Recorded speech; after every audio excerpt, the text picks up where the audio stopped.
Una iniciativa del Colegio Vasco de Periodistas, la Asociación Vasca de Periodistas, el Ayuntamiento de Bilbao y el Club Deportivo de Bilbao, que siempre nos brinda las instalaciones para celebrar este homenaje, este sentido y cariñoso homenaje a Manu Leguineche. En esta ocasión está Mariano López, que es el director de la revista Viajar del Grupo Z desde hace muchísimos años, desde el 96. Mariano tiene la medalla al mérito turístico y fue redactor de la revista Panorama. Estando en esa revista, él coordinó el trabajo de corresponsal en Bosnia de Manu Leguineche. Entonces, él nos va a hablar un poco del perfil viajero de Manu. Y luego está Javier Martín Domínguez, que es periodista, corresponsal internacional, ha estado en Washington, en Nueva York durante una década. Ha trabajado para Radio Nacional de España y Televisión Española como corresponsal en estos lugares. Ha sido corresponsal para el Extremo Oriente de La Vanguardia, comentarista en Televisión Española y en Telecinco, realizador, ejecutivo de televisión, es presidente del Club Internacional de Prensa. En el año 92, porque como ha dicho Amaya, yo era redactor de una revista llamada Panorama, que no existe, como otras muchas cosas que han ido desapareciendo. Bueno, y me tocó, como primer trabajo, ya acaba de llegar a esta revista, coordinar el viaje a Bosnia, entonces en guerra. La guerra había empezado antes, pero bueno, acuérdense, Sarajevo, el puente de Mostar, todas aquellas historias, el viaje de Javier Reverte y Manu Leguineche, que fueron los enviados especiales a esa guerra. Ya entonces, Manu, digamos, nos dio a algunos, en particular a mí, pues una lección de cómo hacía el periodismo y algún fenómeno inolvidable de entonces. Todos los días mandaba una crónica, para Javier o era Manu, se dividía para una revista que era semanal, y bueno, luego íbamos hilvanando esas crónicas, o a veces la crónica de una vez a la semana para publicar. Yo me encontraba con el problema de que Manu, si tenía que escribir 4 folios, entonces se medían folios, pues de repente escribía 7, 8. Yo le decía, pues Manu, tienes que cortar, eso que se dice en este oficio, tienes que cortar, te sobran, suena mal eso de te sobran porque no sobraban, pero tenía que cortar 4 folios. Y decía, no, Marianete, córtalo tú. Y pues voy a cortarlo a Manu Leguineche, yo que lo admiraba ya entonces, él era una gran figura del periodismo, cuando estábamos hablando del 98, y dice, no, tú. Eso primero es una prueba de humildad, de esa humildad que caracterizaba a Manu.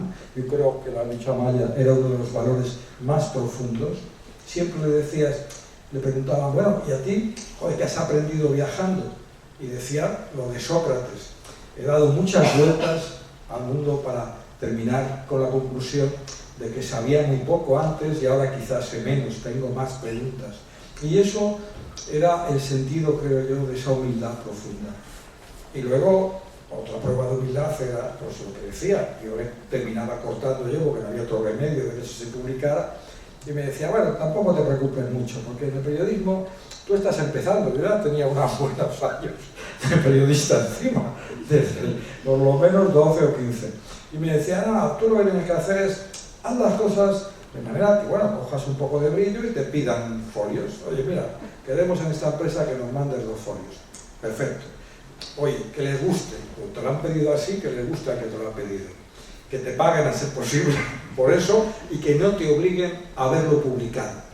Y eso sí que es un consejo, sobre todo los periodistas lo entenderán, porque por ahí vienen casi todos los males. Tú piensas que tu trabajo está bien, que lo han publicado bien, que te lo han pagado, olvídate de cómo lo ha dado. Él le daba igual cómo se hubiera salido con una firma, con otro, probablemente porque cuando más disfrutaba era buscando la información, elaborando la información y de alguna manera también con la aventura y el tránsito que suponía gestionar la información. Entonces, su fuente principal de información o su fuente inicial de información era la radio.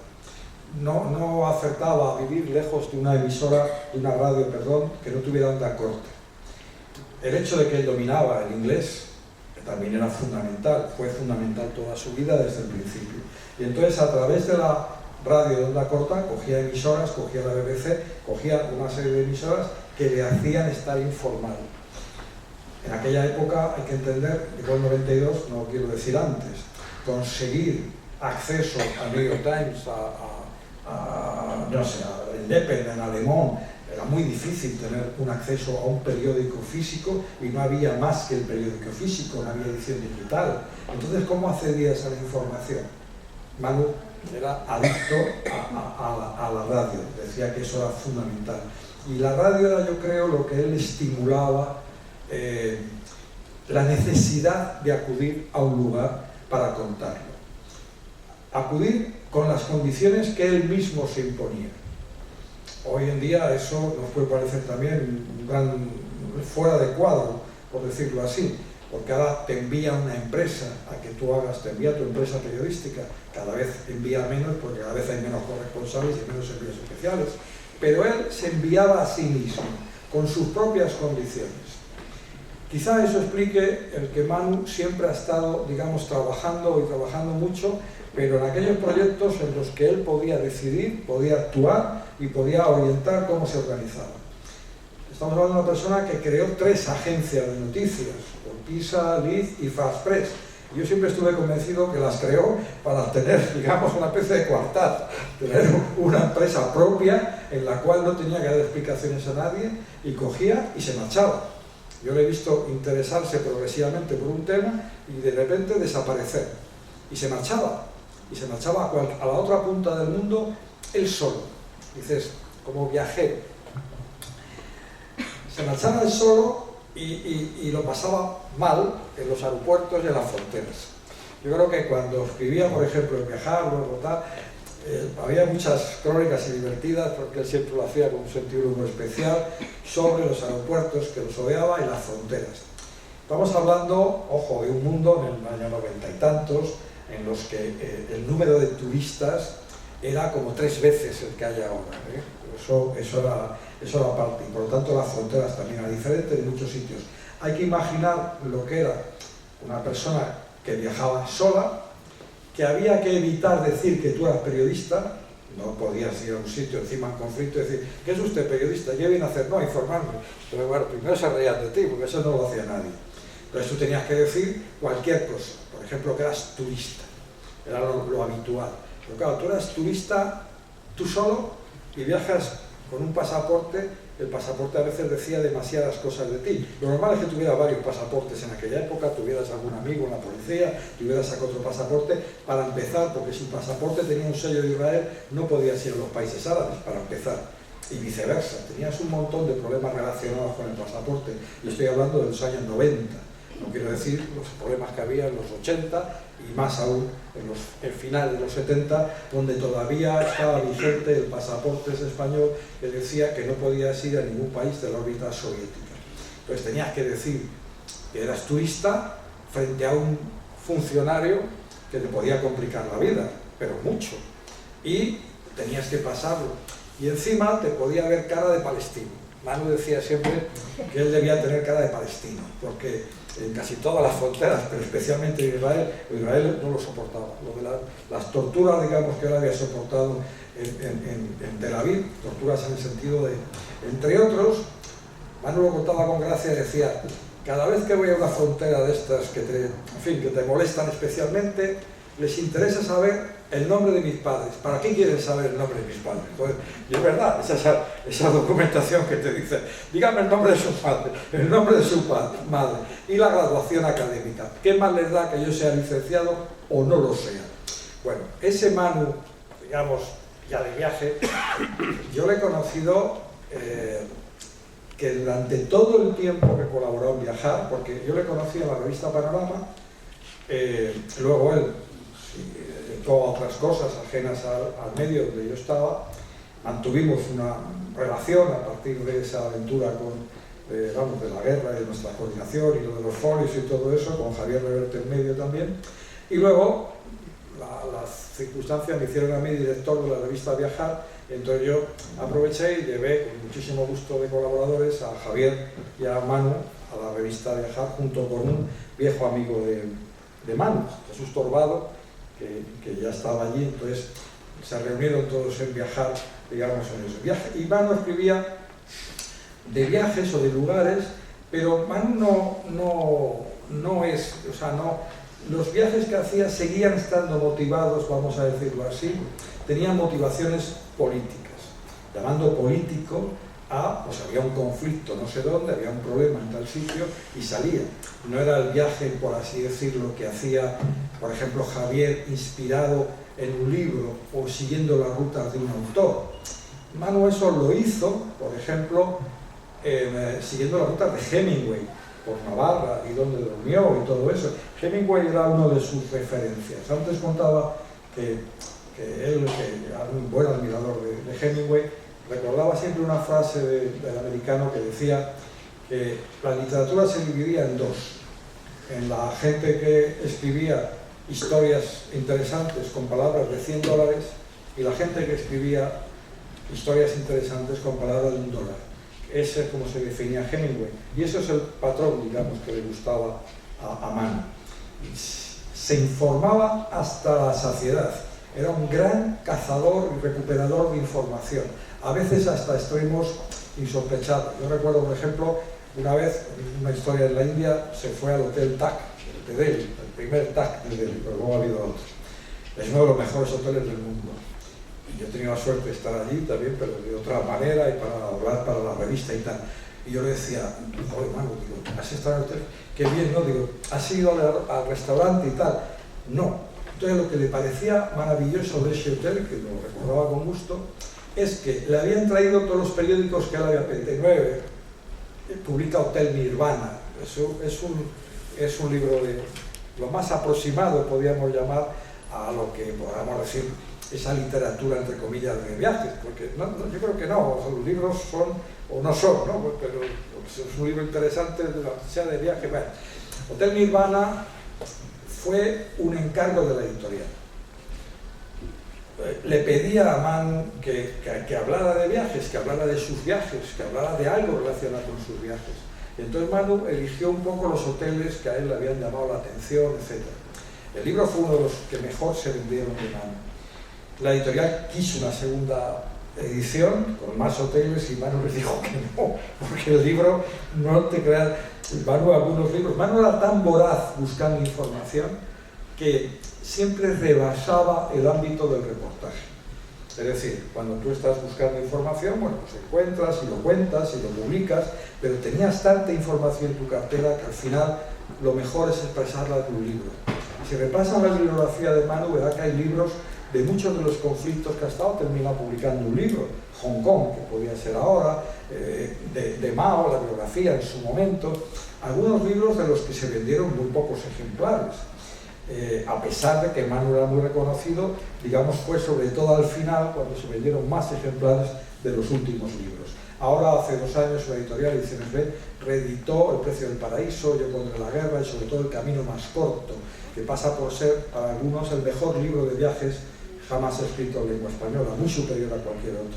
Enrique González, por ejemplo, el periodista que ahora está en el País, así lo define y así lo valora. Pero no es exactamente, digamos, no tiene que ver con otras llamadas literaturas de viajes.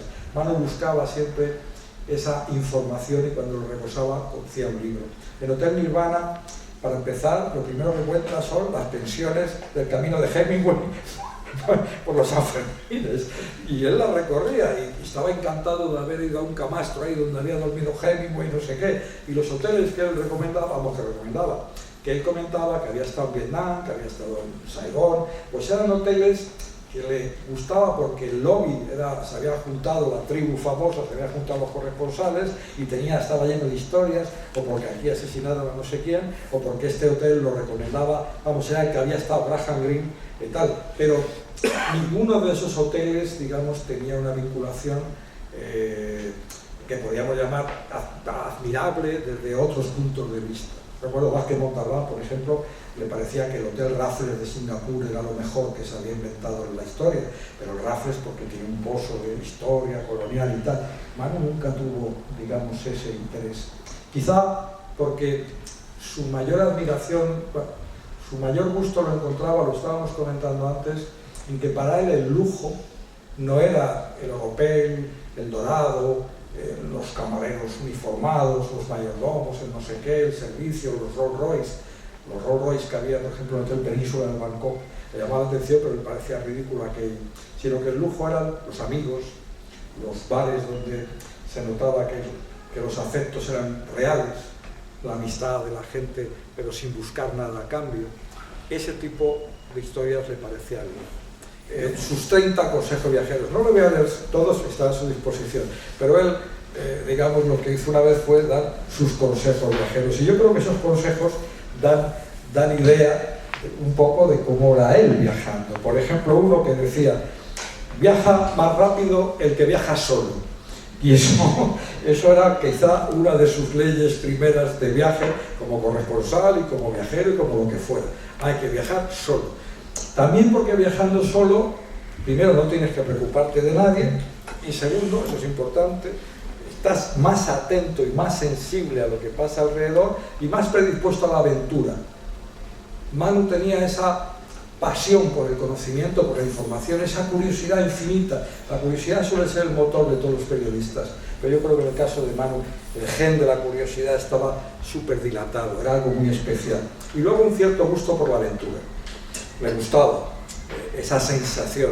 Decía que a veces si no sentías algo de miedo no merecía la pena el viaje, es que te habías equivocado de viaje. Tenías que notar un poco la vibración, que eso es lo que te hacía sentirte vivo. Manu también decía, el viajero, es uno de los consejos que publicó, que quedaba escrito, decía: el viajero debe hallar alegría hasta en el aburrimiento, debe estar preparado para el tedio y recibirlo como una bendición. Viajar es vivir dos veces. Apuesta siempre por la imprevisibilidad del viaje, por la sorpresa, y si quieres escribir algo al regreso, sábete que los peores viajes inspiran los mejores libros. Eso le define mucho como viajero, ¿no? No es un viajero que aspira a que todo lo que se encuentre por delante le salga bien, sino que, bueno, tiene ese aspecto de imprevisibilidad y de disfrutar de ese momento en que las cosas de repente se envenenan, se tuercen, se complican. Apréndete la alineación completa del Real Madrid o del Barça cuando viajes. Bien, esto de ese arranque es verdad. Manu, no hace falta decirle, que lo conoces, lo proclama mucho, era un entusiasta acérrimo hasta extremos incomprensibles a veces para mí del Athletic. Él era el Athletic y no era otra cosa. Y se sabía la alineación del año 50, del 42, de lo que sea, y yo discutía mucho con él de fútbol. Y discutía de que en tal año el Bilbao el Athletic jugó de miedo, y yo decía: pero si ese año no hizo nada y fue el séptimo en la liga. No, estás muy equivocado porque no recuerdo. Pero lo del fútbol lo tenía como sabía que era uno de los pasaportes mejores para viajar. Y eso es verdad. En un momento determinado de conflicto, en una aduana, cualquier cosa, sonreír y pronunciar alguna palabra, como puede ser Zidane, Messi, tal y cual, es un lenguaje universal. Te identifica en cualquier lado y provoca que las puertas se abran. Entonces esa idea del fútbol como pasaporte, aunque parezca una tontería, pues es esa. Otra, decía, hubo quien dijo que el turismo consistía en transportar tipos que están mejor en su casa a lugares que están mejor sin ellos. Dice, sí, a veces es cierto. Eso hay que tenerlo en cuenta. Y termino. Repetía muchas veces lo que me decía yo al principio. Viajar es un acto de humildad. Él siempre recordaba en muchos artículos que frente a quienes, presumen de que ellos no son turistas, se había encontrado en Milán en una pancarta, en una pintada, un graffiti que había en la estación de tren de Milán, que decía: todos somos turistas. Y eso se le había quedado grabado de alguna extraña manera, y lo reforzaba y lo recordaba para insistir en la humildad de los viajes y la humildad del conocimiento también de lo que había. Yo creo que Manu no le gustaba, estábamos comentando, mucho opinar tajantemente. Quizá estos consejos que he leído es lo más tajante que lo he leído a Manu.